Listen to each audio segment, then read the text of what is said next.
দাদির পিছনে উনি কে? ড্যানিস রাসেল নামে এক ব্যক্তি উপরের ছবিটি তোলেন। ছবিটিতে যে মহিলা রয়েছেন তিনি হলেন তার দাদি। তার দাদির এই ছবিটি তোলেন দাদির মৃত্যুর কয়েকদিন আগে, আর দাদি 90 বছর পর্যন্ত বেঁচে ছিলেন। এরপরে বার্ধক্যজনিত কারণে স্বাভাবিকভাবেই তার মৃত্যু হয়। দাদির স্মৃতি হিসেবে তার ছবিটি সংরক্ষণ করে, কিন্তু কেউ খেয়াল করেনি যে ছবির পিছনের লোকটিকে। প্রায় 3 বছর পরে তারা যখন খেয়াল করলো, তখন তারা আবিষ্কার করলো যে পিছনের ব্যক্তিটি হুবহু তার দাদার মতো, যিনি মারা গিয়েছিলেন 1984 সালে। 4. লর্ড কাম্বারমেয়ারের চেয়ার।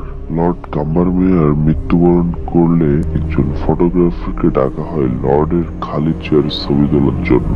যখন ছবিটি ডেভেলপ করা হয় তখন সবাই টের পায় যে লর্ড কাম্বারমেয়ার এখনো চেয়ার ছাড়তে রাজি নন। 3. Grand Canyon breath. আমেরিকার গ্র্যান্ড ক্যানিয়নের সাথে অনেকেই পরিচিত।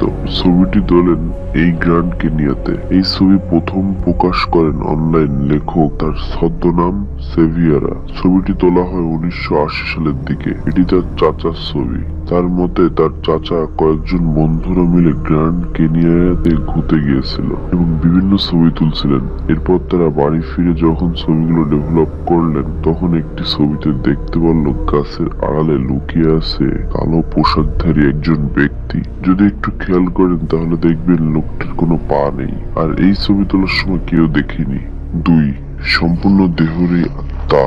ছবিটি হওয়ার কথা ছিল ফটোগ্রাফের ছোট মেয়ের একটি দারুণ ছবি, কিন্তু ছবিতে শুধু যে তার মেয়ের ছবি ধারণ করেন নাই তা দেখলে বোঝা যায়। একটু খেয়াল করলে বোঝা যায় ছোট মেয়েটির সামনে একজন হামাগুড়ি হয়ে হেঁটে হেঁটে যাচ্ছে।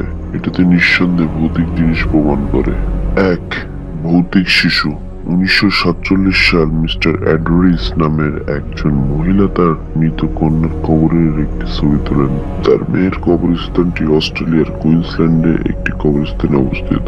ছবিটি তোলার আগের বছর মাত্র 17 বছর বয়সে তার মেয়ে মারা যায়। ছবিটি ডেভেলপ হয়ে আসার পর মিস্টার অ্যাডরিস অনেকটা অবাক হয়ে যান যে তার ছবিতে একটি বাচ্চা তারা মেয়ের কবরের উপরে বসে আছে। মিস্টার অ্যাডরিসের মতে তিনি যেদিন এই ছবি তুলেছিলেন তার ধারে কোনো বাচ্চা ছিল না, এমনকি বাচ্চা ছোটবেলায় তার মেয়ের মতো দেখতো না। তাহলে বাচ্চা কার? বছর কয়েক বাদে ভৌতিক ঘটনার গবেষক টনি হেলি দেখেন যে মিস্টার অ্যাডরিসের মেয়ের কবরের খুব কাছেই দুজন এতিম বাচ্চা মেয়ের কবর আছে। তার মতে ওই ছবিটি দুইজনের ভিতরে কারোর একজন।